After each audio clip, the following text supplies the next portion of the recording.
그런 부분에 대한 그 관심과 학자라고 그럴까 그런 게 있어요. 그래서 그 브루스 형제에 의해 가지고 인도가 원산지라는 학설이 나와요. 이것이 차나무의 이원설, 원산지 이원설이라는 거예요. 중국설이라는 것과 인도설이라는 것. 그것이 바로 아셈 이 지역에서 발견된 큰 차나무. 그걸 가지고 나온 얘기죠. 지금도 인도 사람들은 자기들이 원산지라고 그러지만 사실은 가장 원산지적인 여건을 가지고 있는 건 중국 운남성 일대고, 이제 아까 얘기하는 반경 1000km 보면 운남성, 규주성, 사천성, 여기 아셈, 여기 네팔의 일남 지역, 버마의 산 지역까지를 포함합니다. 여기를 제가 원산지로 보는 거예요. 그런데 그 중에 이제 제일 큰 가장 원시성 차나무를 가지고 있는 것은 뭐라고 해도 중국의 운남성이다. 그러나 이제 이 지역은 그런 기후 조건화가 있어 원시성 차나무들이 존재하는 곳이다라는 거예요. 이걸 통해서 네팔의 차는 원시성 차나무다. 그런데 다만 기후 환경이나 조건에 따라서 중엽종에 속합니다. 과거에 지금 지구의 환경의 변화 때문에 오래된 그 대엽종 차나무들은 지금 중엽 멸종이 돼 가고 멸종 단계예요. 대엽종은 멸종 단계고 중엽종으로 진화가 된 단계예요. 이게 모든 차나무는 원래 대엽종이었다.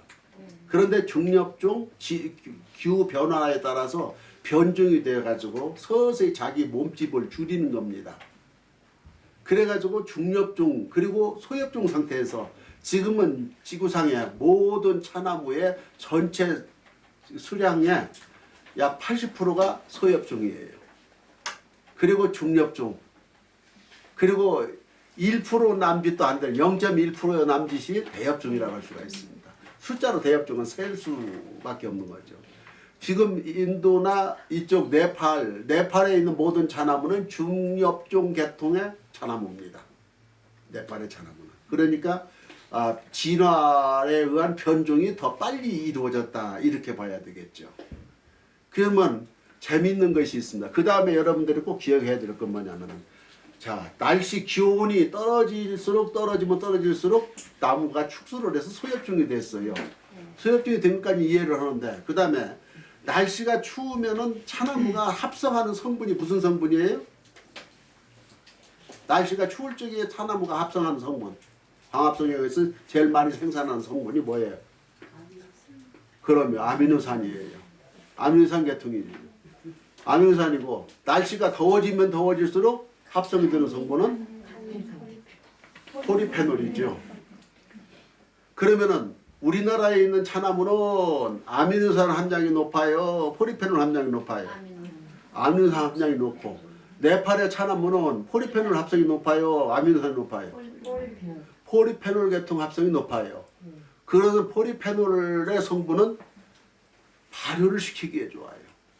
아미노산은 녹차를 만들기에 좋고, 이건 발효를 시켜서 홍차를 만들기 위해. 그러니까 이러한 포리페놀 성분이 많은 차나무를 가지고 아무리 우리 녹차처럼 만들어도 우리가 볼 때는 한국산 홍차나 비슷해요. 그래서 우리가 보면 홍차라고 그러지, 여기 사람들은 그럼 자기들은 녹차라고 그래요. 자기들은 녹차라고 그러는데 우리가 볼 때는 홍차예요. 왜냐하면 기준이 우리는 녹차에 있으니까.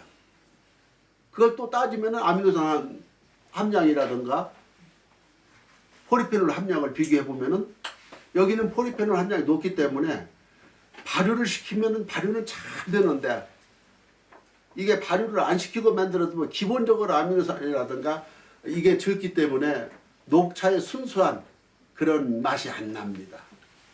그래서 이쪽에는 무슨 차가 발달해요? 자연스럽게 홍차가 발달이 되고, 재밌죠? 녹차로 만들어 놔도 얼마 안 가면 홍차가 돼버려요. 기후 환경 때문에. 이래서 네팔에는 본인들은 배우기를 홍차 만드는 법만 배웠으니 그냥 홍차만 생산하는 걸로 알지만, 사실은 오랜 관습을 통해서 많은 임상 체험을 통해 가지고 홍차는 자연스럽게 잘 돼요. 그냥 속말로 찬이 따서 그냥 차박아놔도 홍차가 되는데 녹차는 정말 공을 들여서 만들어도 녹차가 잘 안 돼요. 근데 우리나라는 무조건 차 따서 볶기만 하면 다 녹차가 돼요. 홍차를 만들려면 우레차를 만들려면 홍차를 만들려면 너무 어려워요. 발효가 잘 안 돼요. 그래서 우리나라 차이 가지고는 아미노산 많고 포리페놀 성분이 적으니까 내가 발향을 시키고 발향차를 만들거나 홍차를 만들거나 이렇게 하려고 하면 언제 만들어요? 봄차를 만들지 않고 여름차를 만들지 않아. 여름 지난 가을차입니다. 그럼 포리페놀 함량이 높아져야 돼요.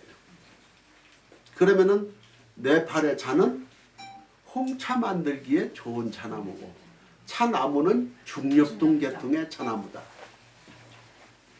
이 사람들의 차밭은 그러면은 낮은 데로 갈수록 온도가 높으니까 안 되고 높은 고지대로 올라가야만 되는 거예요. 그래서 모든 차나무 밭이 있는 곳들이 다 산지로 올라갑니다. 인도라든가 네팔이라든가 산 쪽으로 자꾸 올라가야 돼요. 그래야 기온이 그나마 떨어져야 아미노산 합성도 되고 제대로 저기가 돼요. 이와 같이 돼서 그러면 나는 아직 네팔의 차에 대한 책을 구해보지도 못했고 잘 보지도 못했지만 이러한 모든 원리로 생각할 적에 네팔의 차는 기록은 확인을 해야 되지만은 홍차 문화로 시작이 돼가지고 아주 오랜 역사를 가지고 있었지만 그쪽 지역의 산지의 지역에 사는 어떻게 보면 원주민이라든가 이런 사람들만 그냥 차를 만들어서 따 먹거나 이렇게 뭐 관습적으로 해왔던 거지 제대로 된 차를 만들어서 한 것은 얼마 안 된다고 봐야죠. 그리고 처음부터 이 사람들은 그런 홍차 문화의 시작이 자연스럽게 이루어졌다는 거예요. 우리는 간혹 그렇게 역사에서 오류를 당하고 있어요. 그것도 이제 일본인 때문에 이제 생긴 일이긴 한데 녹차를 영국 사람들이 동인도 회사 1650년대 동인도 회사가 설립이 되고 자바섬에 동인도 회사를 지사를 두고 중국에서 녹차를 가져가지고 이 영국으로 건너가는데 해협을 건너다가 보니까 한 달, 두 달, 석 달 적도의 해협 아프리카 희망봉을 돌고 하는 과정에서 다 발효가 되더라. 영국 런던에 도착해서는 녹차가 아니라 홍차가 됐더라. 이런 이야기를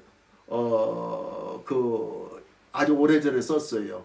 그래가지고 그것이 정설처럼 굳어져서 녹차가 홍차로 바뀌었다. 나도 그렇게 그 기록을 보고서 강의를 했었고 초기에. 그런데 내가 연구를 해보니까 그게 아니에요. 그 홍차는 그냥 이 일대에서 나오는 것은 자연스럽게 그냥 홍차가 되는 거예요. 우리 북쪽에서 나오는 것은 일본이나 한국에서는 홍차 만들기보다 그냥 편하게 그냥 차 따서 볶아버리면 그냥 녹차가 되는 거예요. 그러니까 홍차 만든다, 녹차 만든다는 개념이 없이 차를 만든다는 개념에서 그냥 햇볕에 말리거나 볶아버리면은 자연스럽게 북쪽에 사는 우리나라, 일본이나 이런 데는 자연히 녹차가 돼버리고 여기 사람들은 그냥 따서 그냥 볶아버려도 홍차가 돼버리는 거예요. 바로 이렇게 기온 관계, 여건, 환경 관계에 의해서 홍차가 생겼다는 거예요. 그러면 네팔의 차 문화는 차 산업은 원래가 홍차부터 시작이 된 것이고 그것은 아마 그 지역 일대에 살던 소수민족들, 중국의 소수민족처럼 그 소수민족들 차나무가 원산지 지역에 사는 소수민족들이 마시기 시작하는 데서 그 음료 문화가 시작해서 원시 문화죠. 그것이 훗날 차차차차 경제작물로 발전하면서 됐는데 그것이 경제작물로 발전하는 데는요. 중국에서는 당송시대에 오면서부터 이것이 그 문화와 접목이 되면서 차문화라는 게 형성이 되지만은 이쪽 지역은 그렇지가 않아요. 이쪽 지역은 외국인에 의해서 원주민들에 의해서 문화가 발달한 게 원주민들은 그냥 생필품입니다. 그냥 식단 문화, 뭐 음식의 문화로 이렇게 하다가 결국에는 주변국들 영국이 인도를 통치하던 때가 가장 그 중요한 인도에가 엄청난 변화가 왔을 거예요. 고대 인도는 세계 문명의 중심지였지요.